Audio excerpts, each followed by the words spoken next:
Samantala, mga kapuso, 20 senatorial balls po ang nauna nang naghain kahapon ng kanilang kandidatura dito sa COMELEC. At karamihan po ay mga re-electionist. Pero meron din naman po yung mga hindi po kilalang personalidad. Kaya po balitang hatid ni Tina Panganiban Perez. Malapyas ang unang araw ng paghahain ng Certificate of Candidacy o COC para sa 2013 elections sa tanggapan ng COMELEC sa Intramuros, Maynila.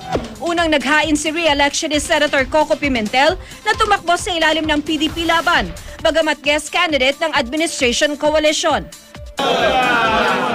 Alauna naman ng hapon, naghain ng COC ang 8 senatorial candidate ng United Nationalist Alliance o UNA. Sinamahan pa sila ng mga leader ng UNA, sina Vice President Jejomar Binay, dating Pangulong Joseph Estrada at Senate President Juan Ponce Enrile. Nagbigay suporta rin sina Senator Tito Soto at Sarangani Representative Manny Pacquiao. Kami mga Musketeers, ang aming motto is one for all and all for one, walang iwanan. Di ba? Kaya una we're number one. Una. Ha? Una sa lahat. Impunto 3:50 naman ang hapon.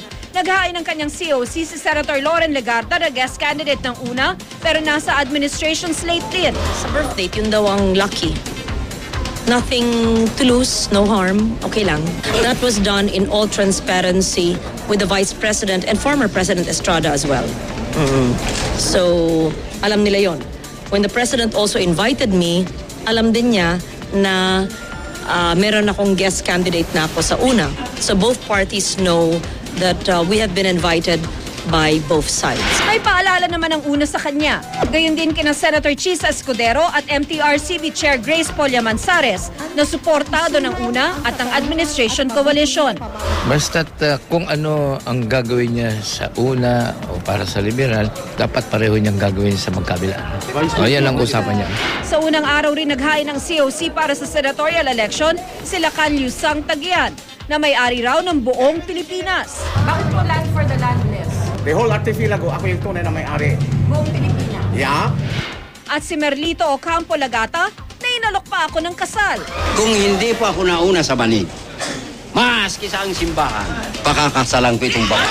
Sa gitna ng ingay sa filing, lumabas ng opisina si COMELEC Chairman Sixto Brillantes. Parang nagiging circus naman itong filing. This is a very dignified process. Hindi naman dapat sinasamantala para magkampanya. Inaasahang madaragdagan pa hanggang Biyernes ang 20 kandidatong naghain ng COC sa COMELEC Intramuros. Sa kabuuan, 18,053 posisyon ng paglalabanan sa 2013 elections. Tina Panganiban Perez, GMA News.